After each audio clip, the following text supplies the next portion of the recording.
kulanti wacan oo wanaagsan daawadayaal waxaad ku soo dhawaataan wararkii ugu dambeeyay aad ka daawataan Alool Media TV qodobadan maanta inii haynana waxa ugu waaweyn Turkiga oo dheereeyay muddada shidaal sahminta ay ka wadaan badda medetrenianka Fransiskuna safiirkiisii ayuu kala baxay magaalada Ankara kadib khilaaf baan oo soo kala dhaxgalay labadaasi wadan iyo dagaalo xoogan oo wali ka socda gobolka Nagorno Karabakh ay ku dagaalamayaan Azerbaijan iyo Armenia xaaladana waa laga dayrinaya qodobada iyo qodobo kale ayaa barnaamijkana ku daawan doontaan siciidsan weyna ayaa soo saaray anigoo Xuseen Naajiyan oo inii soo jeedinaya oo diyaar garooba qodobadaas oo faahfaahsan kulanti wacan mar kale daawadayaal waa 25 bisha Oktoobar sanadkuna waa 2020 aynu ku bilownaa dawladda Turkiga ayaa sheegtay in ay dheereynayso muddada ay baaritaanada ka wadayaan biyaha Mediterraneanka oo markabkooda shidaal sahminta ee Orikreis uu ka wado howlo sahmineed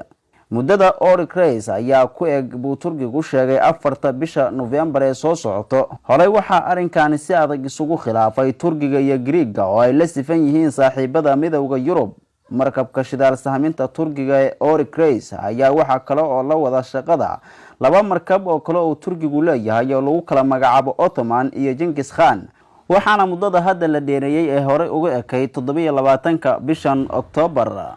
Fransiska Jarmalka iyo Greega ayaa si weyn uga carooday hawsha Turkigu ka wado badda Mediterraneanka sidoo kale waxa Fransisku aad uga caraysan yahay hadalka ka soo yeeray madaxweynaha Turkiga Recep Tayyip Erdogan oo madaxweynaha Fransiska uga jawaab celiyay hadal uu madaxweynaha Macron ku aflagaadeeyay muslimka isagoo madaxweyne Erdogan uu sheegay inuu u baahan yahay in maskixiyan loo baaro hadalka madaxweyne Erdogan ayaa carada ka dhalatay Fransiska keentay in ay safiirkii u joogay caasimadda Ankara uga yeeraan taasoo noqonaysa heer cusub oo xaaladda Turkiga iyo Fransisku gaarayso markii ugu horeysay oo muddo laga joogo in ka badan 30 sanadood oo hagaag daawadayaal Alool Media TV ayaad wali daawanaysaan waxa wali dagaalo aad u culus ay ka socdaan gobolka Nagorno Karabakh oo isku hardinayaan labada dal ee Armenia iyo Azerbaijan ciidamada Armenia ayaa kuwa casayriyeenta waxa ay ku eedeynayaan inay weeraro aan kala joogsi lahayn ka wadaan gobolkaasi isla markaana aysan qiimeyn xabad joojintii la isku afkartay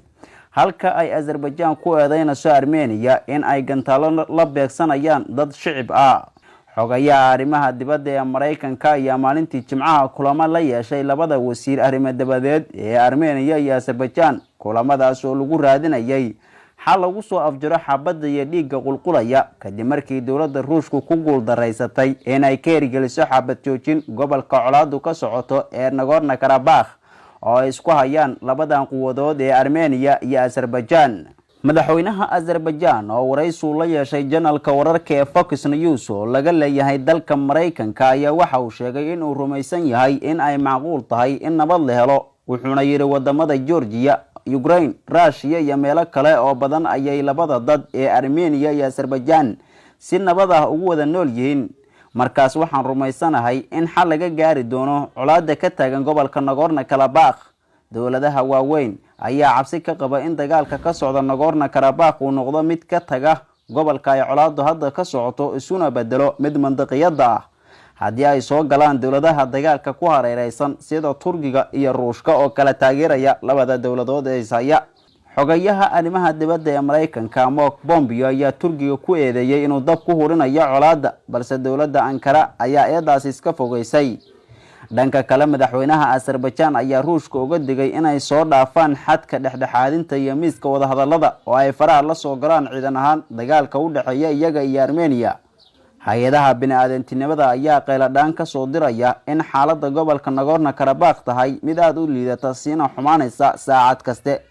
dagaalkii dhexmaray labada dal sanadihii u dhaxeeyay 1991 iyo 1994 ayaa la sheegay in ay ku nafwaayeen dad gaaraya 30,000 oo qof waxaana laga cabsi qabaa in kan hadda uu inta ka bato hadii uu colaadu sii socoto وحقاق daawadayaal intaas ayaan ku soo gabagabeynayaa wararkii caalamka oo ka daawanaysan Alool Media TV daawada haddii aad ka mid tahay daawadayaasha nagu xiran waxaan ka codsanaynaa in barnaamijka la sii sheergareysay saaxiibadaada kale haddii aadan hore uga mid ahayn saaxiibadeenina follow gareyso boggan si had iyo jeer u daawatid wararkii iyo xogii ugu dambeeyay caalamka inay soo gudbino intaan barnaamijka mid la mid ah ku kulmi doono amaana Allah